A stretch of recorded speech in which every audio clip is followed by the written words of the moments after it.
Vamos a tener hoy nuestro tercer y último estudio acerca de Isaías. Entonces, para terminar de una manera muy especial el año. Y Isaías es con justicia, yo creo, llamado el quinto evangelio. En el evangelio, en cualquiera de los cuatro que conocemos, Mateo, Marcos, Lucas, Juan, se habla del Señor Jesús, de su nacimiento, de su crecimiento en esta tierra, de su ministerio, lo que Él hizo con las personas, y finalmente de su muerte y luego su resurrección. El Evangelio de Lucas termina con el Señor subiendo al cielo. El de Marcos no, pero sí, el de Marcos termina con la resurrección del Señor. Bueno, también habla de la ascensión del Señor estando en la gloria. En Mateo, el final es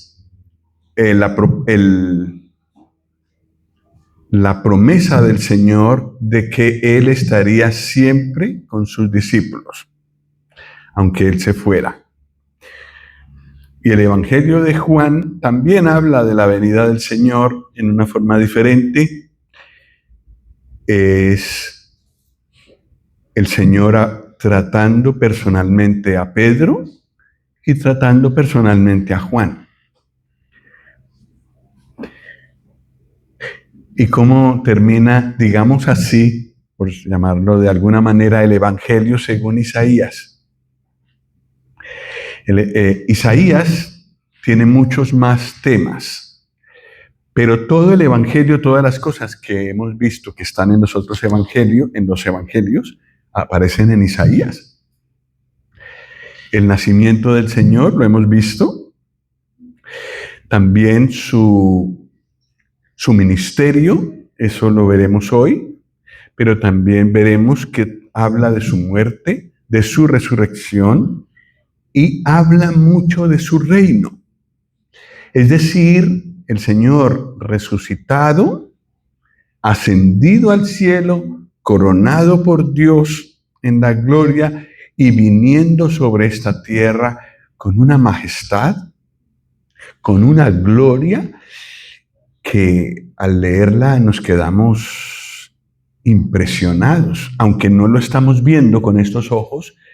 La manera como la Biblia describe la gloria del Señor y la gloria que Él traerá a Israel, porque Isaías es del Antiguo Testamento, entonces está dirigido a Israel, es impresionante.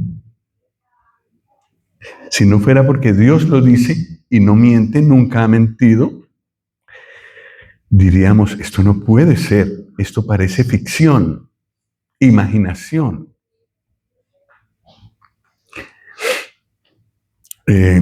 Esperemos que el Señor nos ayude a saborear estas cosas del libro de Isaías. El libro de Isaías tiene dos partes. Del capítulo 1 al capítulo 39 es una parte. Y esta parte habla de juicio. Y se parece mucho al Antiguo Testamento, que tiene ¿cuántos libros? 39. Entonces hay una semejanza. Se habla más que todo de juicio en la primera parte, la que hemos visto en dos sesiones nosotros. Y de eso también habla el Antiguo Testamento. Es bastante fuerte el lenguaje del Antiguo Testamento.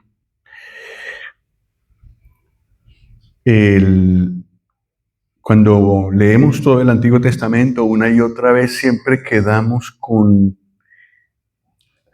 un anhelo muy grande.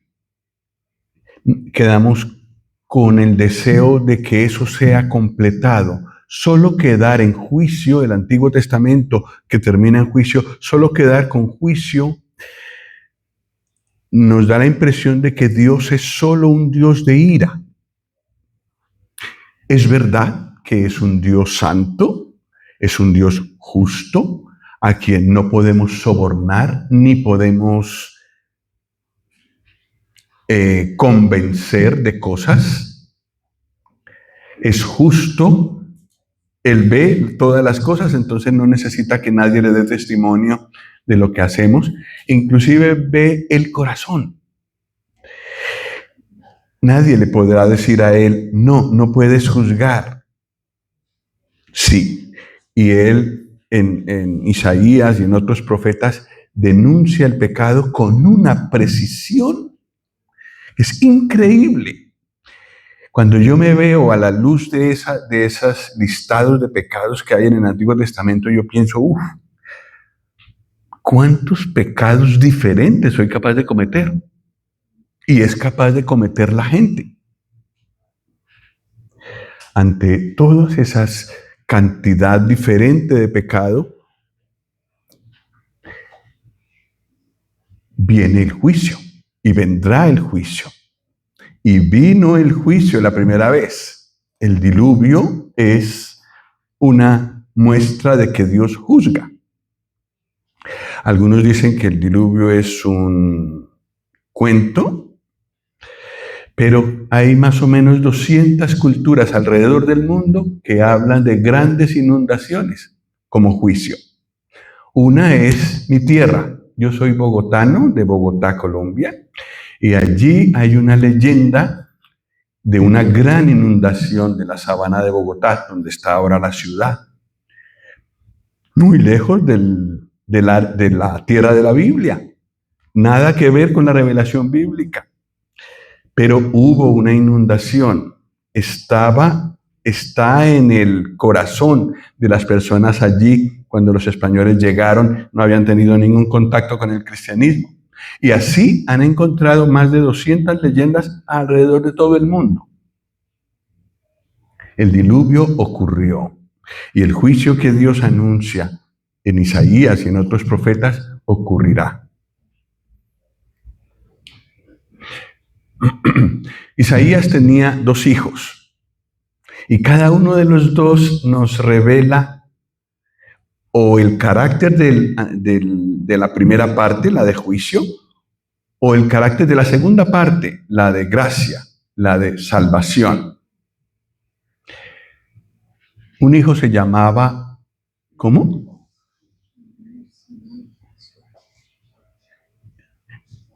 Maher Salal Ashbaz. Bueno, mejor no ponerle ese nombre a un niño. De pronto sufre bullying. Significa el despojo se apresura. Habla de que habrá un juicio y el despojo habla de 2 naciones que aparecen en Isaías. Una que se llevó a las tribus del norte, que es el imperio asirio, y otro que se llevó a las tribus del sur, que es el imperio babilónico. Y ambos aparecen en la primera parte de Isaías. A través de Asiria y de Babilonia, Dios ejecutó su juicio sobre Israel por su pecado. Después de tener mucha paciencia, pero mucha paciencia, y aplazar el juicio, y aplazar el juicio, y aplazar el juicio, todo lo más que pudo.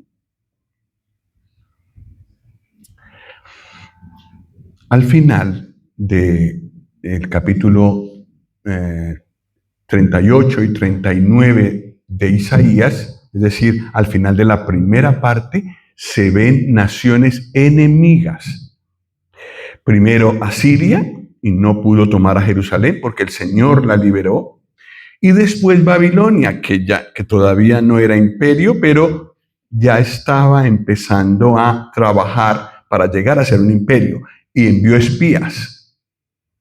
Y ahí cayó Ezequías. No cayó ante Asiria, pero sí cayó ante Babilonia. Y les mostró todos los tesoros, como diciéndoles, cuando ustedes vengan aquí a robar, Pueden robarse todo esto, miren. Termina con enemigos. Uno vencido y otro que está a punto de despojar a Judá. Pero vamos con la segunda parte porque Isaías es incompleto sin la segunda parte. Hemos leído varias veces estos versículos en Isaías 40.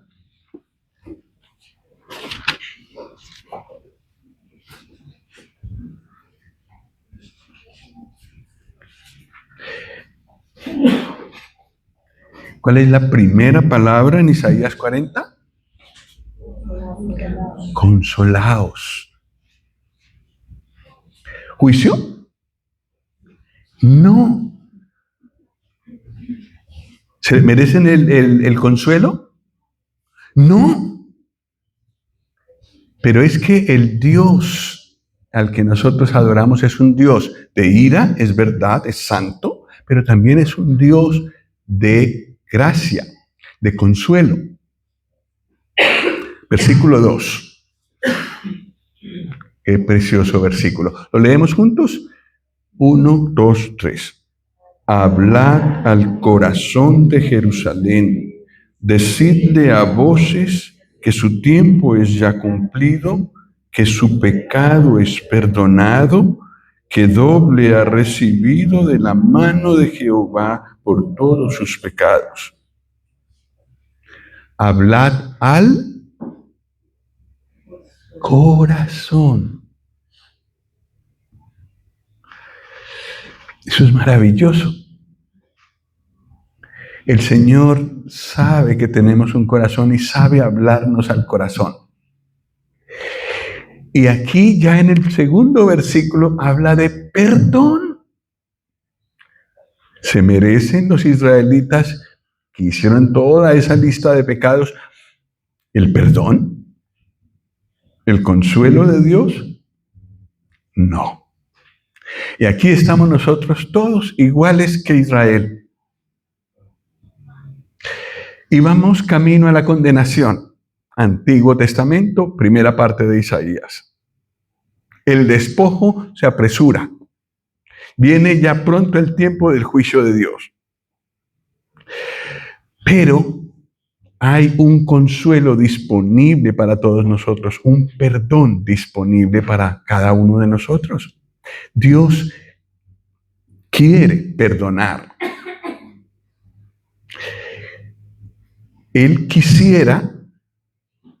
quiere, dice la Biblia, que todos los hombres y mujeres sean salvos. E hizo todo lo posible para eso.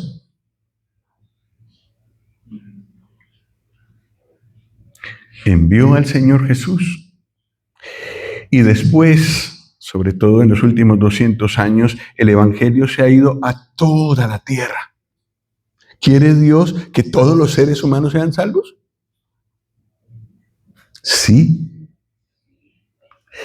Y ahora, casi, podemos decir que las palabras que leímos esta mañana de Apocalipsis 5, que había delante del Señor personas de toda lengua, toda tribu, todo pueblo y toda nación, eso está cerca de cumplirse.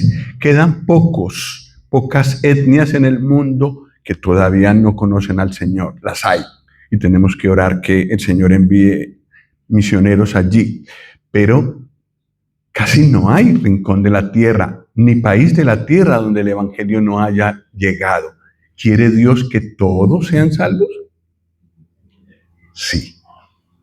¿Merecen todos el juicio? Sí. Todos. Aún los que no han oído nada de la palabra de Dios. Y lo sabemos porque hasta en la tribu más alejada hay castigo para el culpable. Quiere decir que hay leyes y que hay transgresión, que hay pecado. Todos merecen en justicia el juicio de Dios. Pero todos deberían escuchar que también hay consuelo de parte de Dios y perdón. Este es el tema de Isaías. Hay salvación. El juicio del Antiguo Testamento lo ejecutará Dios el Hijo. La salvación en el Nuevo Testamento, en la segunda parte de Isaías, ¿quién es el que la dará? Hará el Hijo de Dios. Dios ha dado a su Hijo para que Él ejecute salvación también. Y como veremos, Él lo hará. La segunda parte de Isaías nos recuerda el tema central del Nuevo Testamento. Hay perdón, hay juicio también, hay apocalipsis también, pero hay perdón, hay consuelo para cada corazón. De eso habla el nombre del segundo hijo de Isaías. Es un poco más corto y más fácil de decir, pero no sé cómo le quedaría a un niño hoy en día. Sear-Jasub. Sear-Jasub Villamil. No suena. Pero significa un remanente volverá. Habrá entre los israelitas muchos que se volverán al Señor. Es un remanente, es minoría. La mayoría no, pero habrá israelitas que se volverán al Señor, se arrepentirán y lo confesarán al Señor. Ellos habitarán en la tierra. Ellos serán los que tendrán la gloria de reinar en Israel cerca del Señor Jesús, junto con los creyentes. Los creyentes ya estaremos transformados, ellos no. Nosotros ya seremos transformados y estaremos también reinando con el Señor, lo dice la Biblia. Pero también un remanente de Israel reinará. Y el final de Isaías es maravilloso. Vamos a ir un momento a Isaías 66. Bueno, Isaías 65.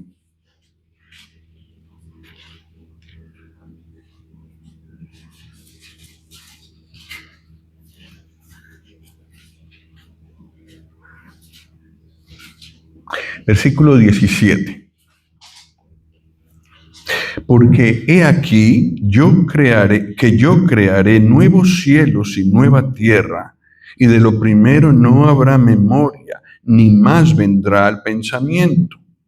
Mas os gozaréis y os alegraréis para siempre en las cosas que yo he creado. Porque he aquí que yo traigo a Jerusalén alegría y a su pueblo gozo.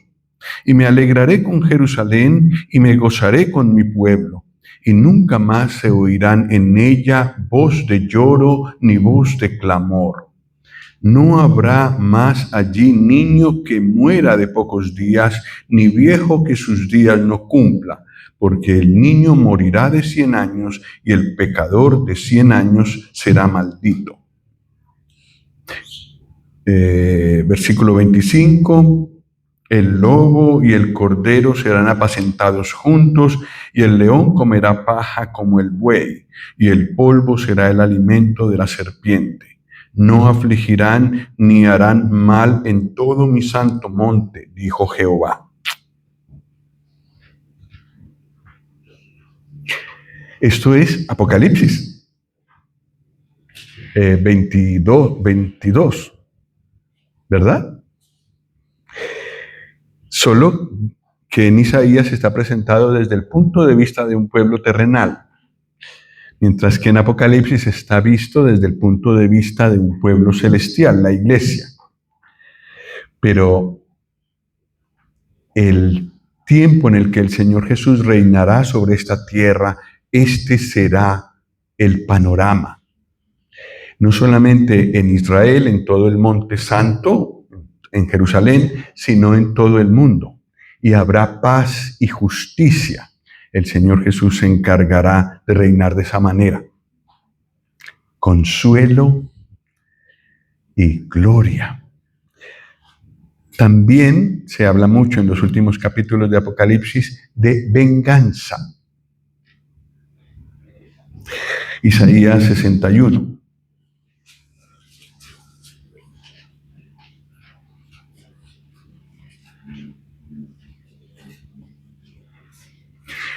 Cuando leamos Isaías 61, 1 y 2, nos va a parecer muy familiar, porque estas palabras fueron leídas por el Señor Jesús en Nazaret.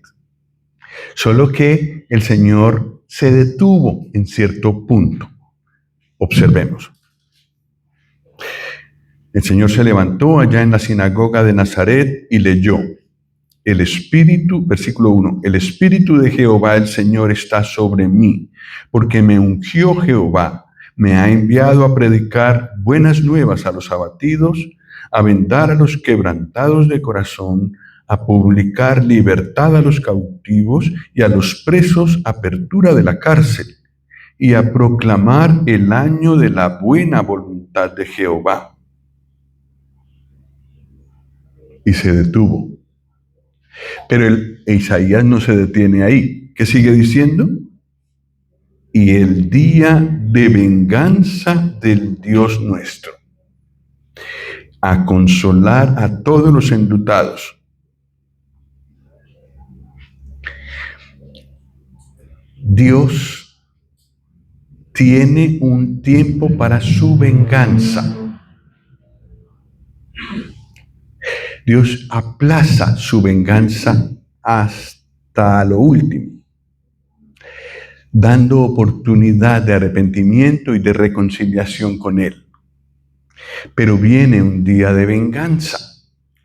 Venganza con los enemigos de Israel que le hicieron tanto daño. Venganza para con los enemigos de Dios. Venganza para con todo aquel que no está en paz con Él. El día de la venganza. Y al final de Isaías encontramos también la venganza. Encontramos venganza y encontramos gloria.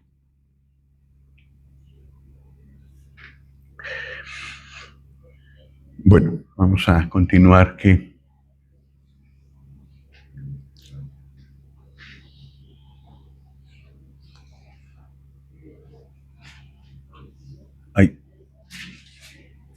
sí. Aquí está toda la segunda porción de Isaías, del 40 al 66. Y está, digamos, que se puede estudiar en 3 partes.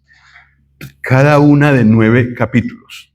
Son 27 capítulos, del 40 al 66, son exactamente 27 capítulos. Los primeros 9 se pueden leer, ya veremos de qué más o menos tratan. La segunda parte, los segundos 9, es como la parte más importante de esta porción. La manera como Dios subraya una idea es así, poniéndola en el centro y rodeándola arriba y abajo de pensamientos. En la parte del medio, ahí está el mensaje principal de Dios para nosotros en esta porción. Está entonces entre los capítulos 49 y 57. ¿Y saben de qué habla el capítulo 49 al 57?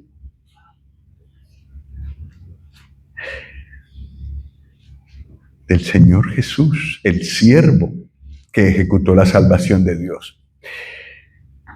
Al quedarnos en la segunda parte, del 49 al 57, el capítulo central matemáticamente es Isaías 53.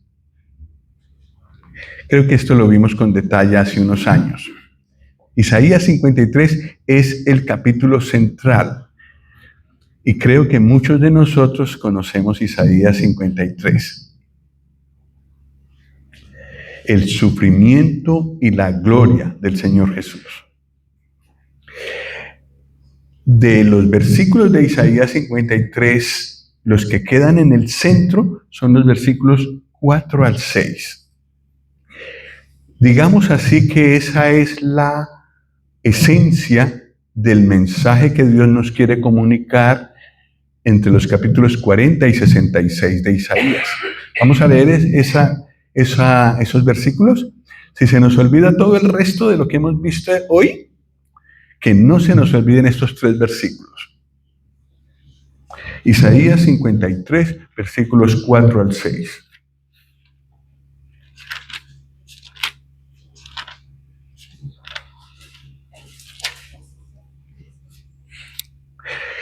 Y vamos a hacer vamos a poner una tarea. En los versículos que vamos a leer del 4 al 6, la última idea es realmente la que está en medio de toda esta porción de Isaías. Entonces vamos a ponerle cuidado con qué finaliza el versículo 6. Pero vamos a leer del 4 al 6. ¿Sí? ¿Me ayudan, por favor? 1, 2, 3. Ciertamente llevó él nuestras enfermedades y sufrió nuestros dolores, y nosotros le tuvimos por azotado, por herido de Dios y abatido. Mas él herido fue por nuestras rebeliones, molido por nuestros pecados. El castigo de nuestra paz fue sobre él, y por su llaga fuimos nosotros curados. Todos nosotros nos descarriamos como ovejas, cada cual se apartó por su camino, mas Jehová cargó en él el pecado de todos nosotros. ¿Cuál es la última frase del versículo 6?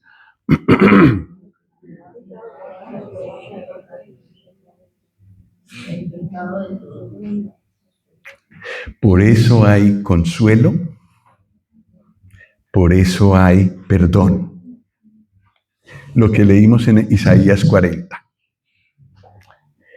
Una persona que es perdonada por Dios, sabiendo que el Señor Jesús cargó sus pecados y permite que su sangre le limpie de todo pecado, tiene un consuelo, pero no un consuelo como aquel consuelo de que, pobrecito, sí. Es un consuelo eterno. No hay ya dolor.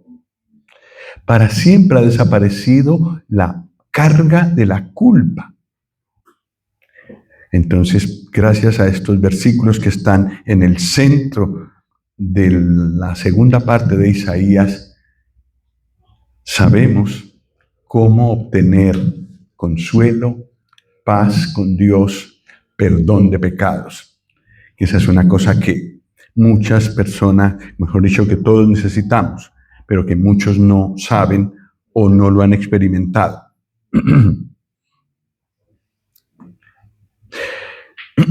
Antes de seguir un poco, me gustaría leer estos 3 versículos como una persona le sugirió a otra que leyera, porque a veces en el nosotros se pierde el sentido.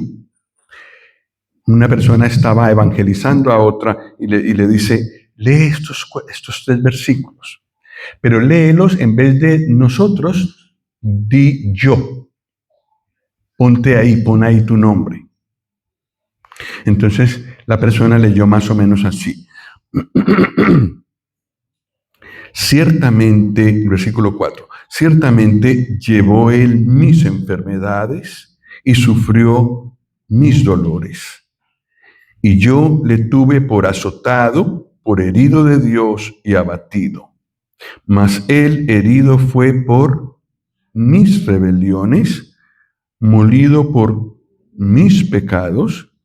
El castigo de mi paz fue sobre él, y por su llaga fui yo curado. Yo me descarrié como oveja, me aparté por mi camino, mas Dios cargó en él mi pecado. Es lícito leerlo así porque nosotros es tú y yo. Entonces es lícito leerlo así, como también es lícito leer, mas el herido fue por tus rebeliones, morido por tus pecados, etc. Mas Dios cargó en él tu pecado. Es lícito. Nosotros significa tú y yo. Este es el mensaje central de Isaías. En realidad de todo Isaías, pero sobre todo de la segunda parte, donde Dios quiere mostrar con muchos detalles que hay perdón, que hay consolación, que hay paz para cada persona, que es posible para cada persona. Y mientras haya reuniones cristianas, se podrá hablar de esto. Si alguna vez no encontramos abierta esta puerta, porque es que los que tienen llave todos son creyentes, entonces todos se irán con el Señor, ya no se oirá este mensaje más, creo yo. Pero mientras permanezca abierta esta puerta y mientras haya creyentes que la abran, y en muchos otros lugares, pues gracias a Dios podremos seguir diciendo lo mismo. Hay salvación. Bueno, en la primera parte del 40 al 48, Dios se compara con los ídolos. Les dice a las personas, traigan a los ídolos a ver si son iguales que yo. Más o menos así dice. Se humilla de esa manera. A mí me parece que eso es humillarse, rebajarse, digamos así. En el capítulo 40,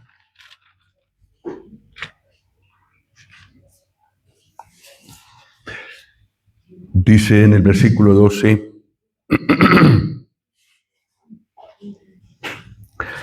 ¿quién midió las aguas con el hueco de su mano y los cielos con su palmo? Con 3 dedos juntó el polvo de la tierra y pesó los montes con balanza y con pesas los collados. Versículo 15. He aquí que las naciones le son como la gota de agua que cae del cubo. En Colombia al cubo le dicen balde. Como la gota de agua que cae del cubo, y como menudo polvo en las balanzas le son estimadas. He aquí que hace desaparecer las islas como polvo. Ni el Líbano, que es un bosque muy grande, bastará para el fuego, ni todos sus animales para el sacrificio. Como nada son todas las naciones delante de él, y en su comparación serán estimadas en menos que nada y que lo que no es. ¿A qué pues haréis semejante a Dios? ¿O qué imagen le compondréis? Un Dios muy grande. Una gota, es decir, el globo terráqueo, que es grande. Yo duraré 12 horas para llegar hasta Lima. Pero para Dios es como una gota de agua. Y también las aguas que hay sobre la tierra caben en el hueco de su mano. ¿Es grande? ¿A qué lo vamos a comparar? Dice el último versículo. El dinero es el Dios preferido de hoy, ¿verdad? Y muchos nos inclinamos o se inclinan delante de ese dinero y por ese dinero hacen lo que sea. Le dan toda su energía, toda su sabiduría, todo, hasta la familia.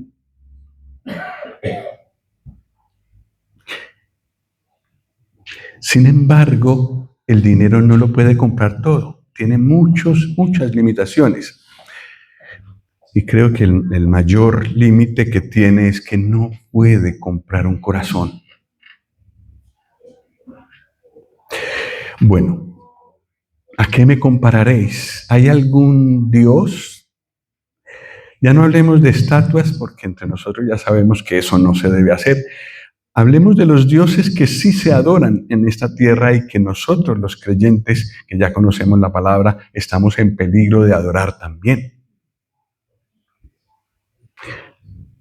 ¿Hay alguno comparable con el gran Dios que está aquí? El Dios de consolación y perdón es un Dios muy grande. Sí, no es comparable con ningún otro Dios. Capítulo 41, versículo 21.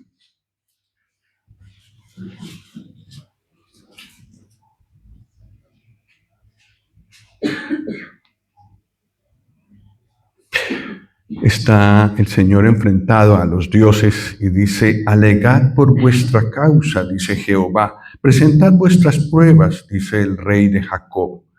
Traigan, anúnciennos lo que ha de venir, díganos lo que ha pasado desde el principio y pondremos nuestro corazón en ello. Sepamos también su postrimería y hacednos entender lo que ha de venir. Un reto que el Señor hace a los dioses y que para nuestro caso el dinero tampoco puede satisfacer es anunciar de antemano lo que va a pasar. No lo puede hacer ningún dios. Entonces el Señor los reta y les dice: bueno, anúnciennos lo que va a venir. Silencio absoluto. ¿Quién puede decir lo que va a pasar?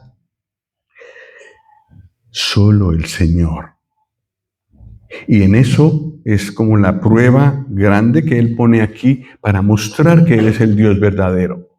No solo es el Dios grande de Isaías 40, sino que es el Dios que anuncia el futuro de antemano, de Isaías 41. Versículo 26 y 27.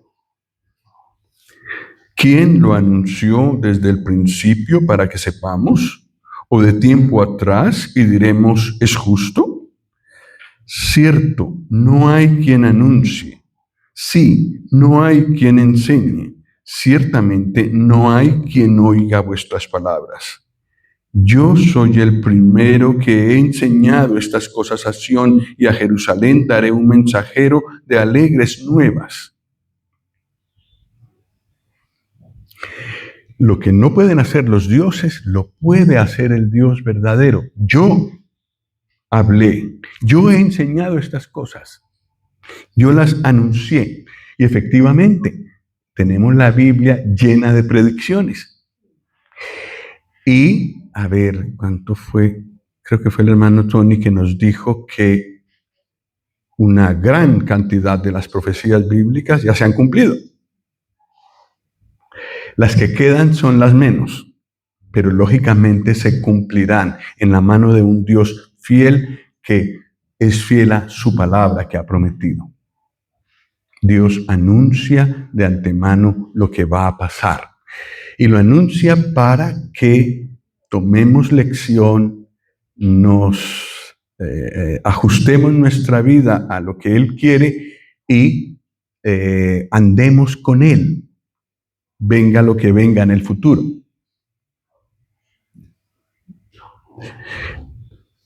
Capítulo 42,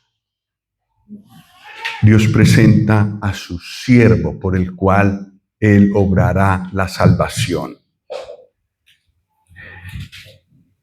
Versículo 1 dice: he aquí mi siervo, yo le sostendré, mi escogido, en quien mi alma tiene contentamiento.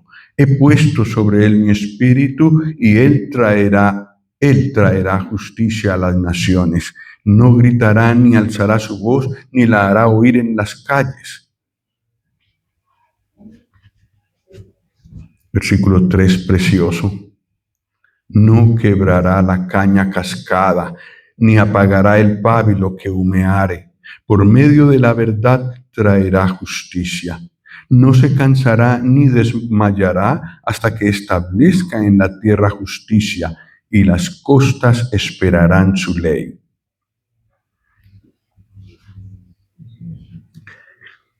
Esto habla de la venida del Señor Jesús en delicadeza, en ternura, para acercarse al pábilo que humea, que está a punto de morir, o la caña que está tan vencida que con solo un pequeño empujoncito ya se rompe. Pero Él se acercó delicadamente a esas personas. Bueno, y muchos de nosotros hemos sido así. En medio de nuestro dolor, en medio de nuestra amargura, de nuestra tristeza, de nuestra gran frustración, Él se acercó a nosotros tiernamente y nos dijo, te amo. Pagué por ti en la cruz. Dame tu vida, dame tu corazón. Yo puedo reconducirla. Y todo lo que ha sido equivocación en tu vida anterior, yo puedo hacer que tenga propósito, que tengas una vida con propósito. Quiero enseñarte por qué te creé, por qué te redimo. Si sigues mi guía, puedes conocer y lograr tener una vida llena de propósito. Al pábilo que está a punto de apagarse, mejor dicho, ya se apagó, pero lo último que le queda es el hilo de humo. Y si uno arrima una cerilla al hilo de humo, vuelve a encenderse la vela. Yo lo he hecho. Se puede hacer el experimento en casa. El pábilo que humea no apagará. El Señor Jesús, aquí en Isaías 42, es presentado por Dios como el siervo que vendrá para hacer un ministerio. Primero, es los 3 años que Él estuvo atendiendo a las personas que estaban en gran necesidad, en gran angustia, como hemos leído en los evangelios varias veces. Y a ellos les ofreció su amor, su ternura, su salvación. Entonces, en capítulo 42, del 1 al 4, Dios presenta a su siervo, quien traerá justicia a Israel y a las naciones.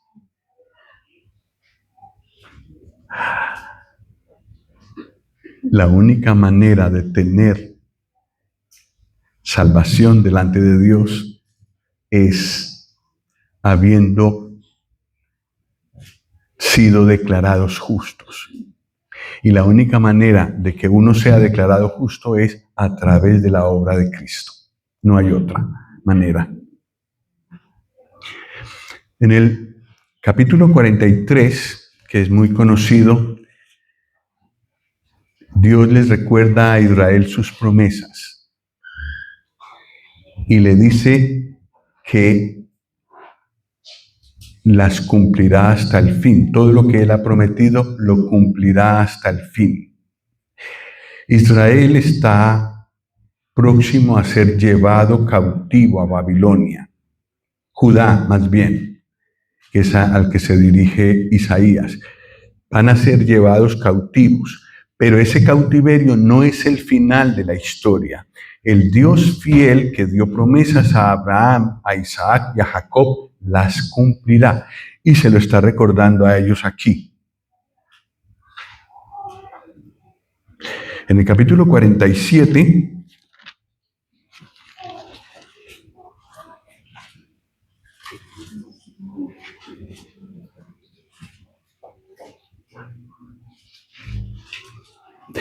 dice el Señor, desciende y siéntate en el polvo, virgen, hija de Babilonia.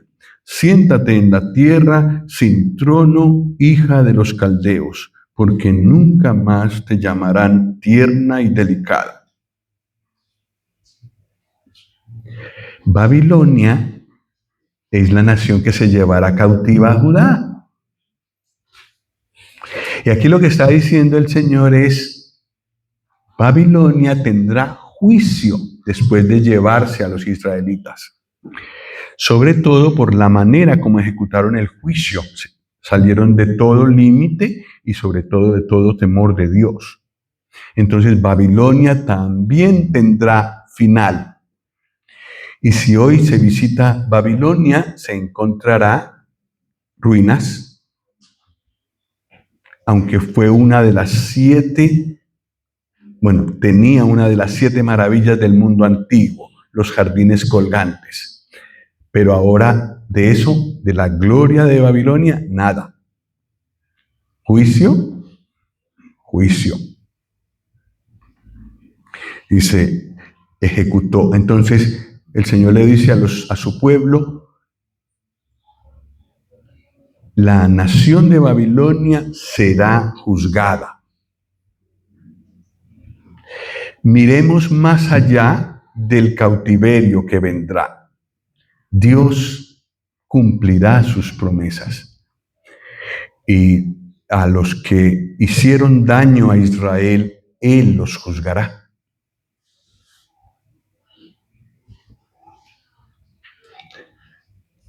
Isaías 44, 28.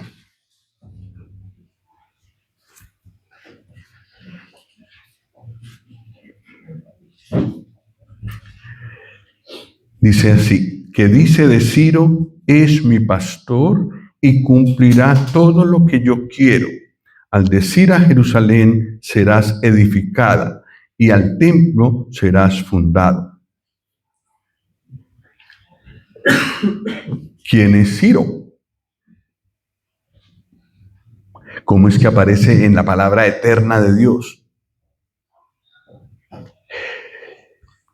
A Babilonia lo tomó un rey, un emperador de Media. Y Ciro después incluyó a Media en su imperio y se formó el gran imperio medo-persa. Babilonia quedó reducida, quedó una colonia nada más de ese gran imperio medo-persa. ¿Y quién era el emperador de Medo-Persia? Ciro. Y Ciro fue el que dio la orden para reedificar Jerusalén. El Señor lo iba a hacer y lo anunció de antemano, inclusive con nombre propio. Pocas personas, aparte del Señor Jesús, aparecen con nombre propio en la profecía, pero Ciro sí. Y ustedes verán al principio de Esdras que es él el que da la orden para reedificar el templo en Jerusalén. Ciro. Babilonia pasó. La gran amenaza que tenían los israelitas delante de ellos ya pasó. Miremos más adelante, otro imperio los tomará, y a ese otro imperio más lo tomará. Al imperio medo-persa también otro imperio posterior lo tomó. Y a ese otro imperio más, y el último imperio del que habla la Biblia es el imperio romano. Pero bueno, el cautiverio no era el fin para Israel. Lo que sí iba a pasar era que los iban a llevar cautivos a Babilonia. Y en Babilonia había muchos dioses. Y en Babilonia también, Babilonia es la cuna de la astrología. El horóscopo, el tarot, la magia, blanca, negra y de todos los colores, que todas son iguales de malas, iguales de diabólicas, tuvieron su cultivo allí. Y los judíos iban a ser transportados allá. Era muy importante para el Señor mandar a Isaías para que les advirtiera dónde iban a vivir. Y cuidado con los ídolos. Exactamente como nosotros, estamos en un mundo lleno de ídolos. El único Dios que es ridiculizado es el Dios verdadero. Pero por el resto hay una cantidad de ofertas. Y en ese mundo vivimos los creyentes. ¿qué hacemos? Comparemos dioses. El Señor nos da permiso de compararlo a Él con otros dioses. A ver si hay un Dios como el Dios nuestro.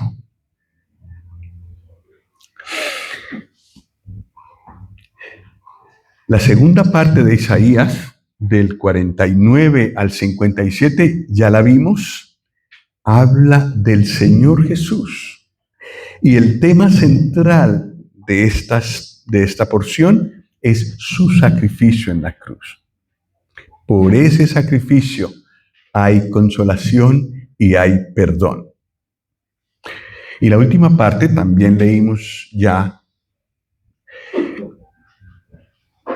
algo de esto. Habla de el tiempo final, cuando todos los perdidos, todos los que rechazaron al Señor, todos los que rechazaron a su Hijo, que se ve en Isaías 53, serán juzgados en el gran día de la venganza de Dios.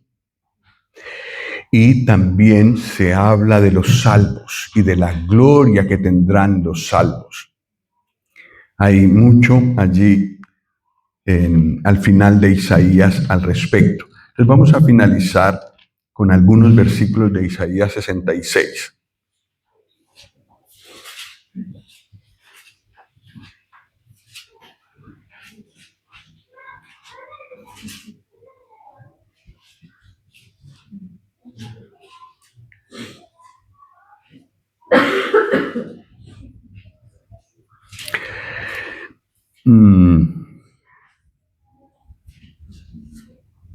A ver.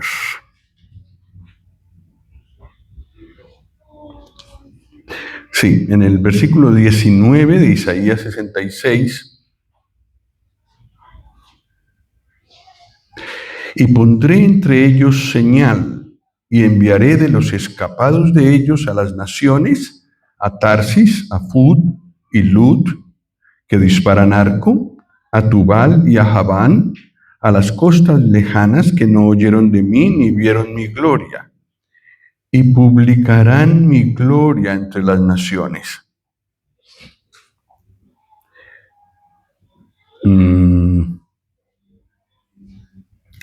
Versículo 22. Porque como los cielos nuevos y la nueva tierra que yo hago permanecerán delante de mí, dice Jehová, así permanecerá vuestra descendencia y vuestro nombre. Y de mes en mes, de día de reposo en día de reposo, vendrán todos a adorar delante de mí, dijo Jehová. Estos son los salvos, los que han creído en la obra del Señor Jesús. Vivirán y se presentarán en la presencia de Dios. Me gustaría leer el versículo 24, pero me parece que es un mal versículo para terminar nosotros aquí. Entonces volveremos a leer después el 23. El 24 dice, y saldrán y verán los cadáveres de los hombres que se rebelaron contra mí, porque su gusano nunca morirá, ni su fuego se apagará, y serán abominables a todo hombre.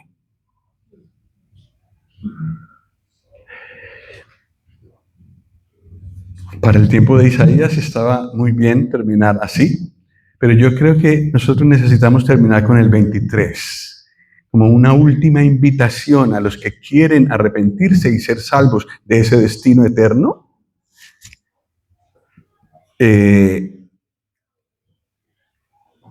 Los que queremos ser salvos, tenemos otro destino. Versículo 23. Y de mes en mes y de día de reposo en día de reposo vendrán todos a adorar delante de mí, dijo Jehová. Los salvos. ¿Y qué quiere el Señor de todos los que estamos aquí? Que todos seamos salvos. Y una vez más nos da la oportunidad de cambiar de bando. Del versículo 24, cambiar al bando del versículo 23. Pues que el Señor nos nos ayude y también nos ayude a tomar como lección de de todo el libro de Isaías, que Él es el que vencerá finalmente, que de Él es la venganza y de que de Él es la salvación. Vamos a orar.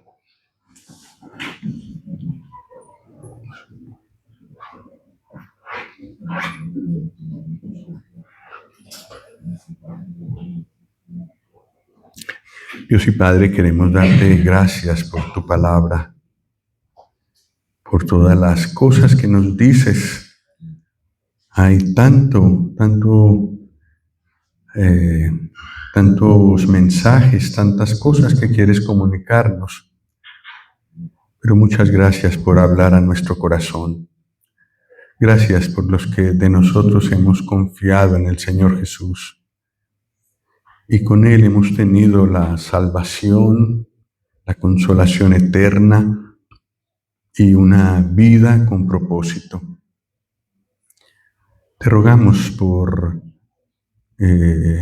nosotros que nos ayudes a vivir en este mundo de idolatría, de maldad, de darte la espalda a ti, de una forma que podamos vivir de una forma aprobada para ti y que con nuestra manera de vivir podamos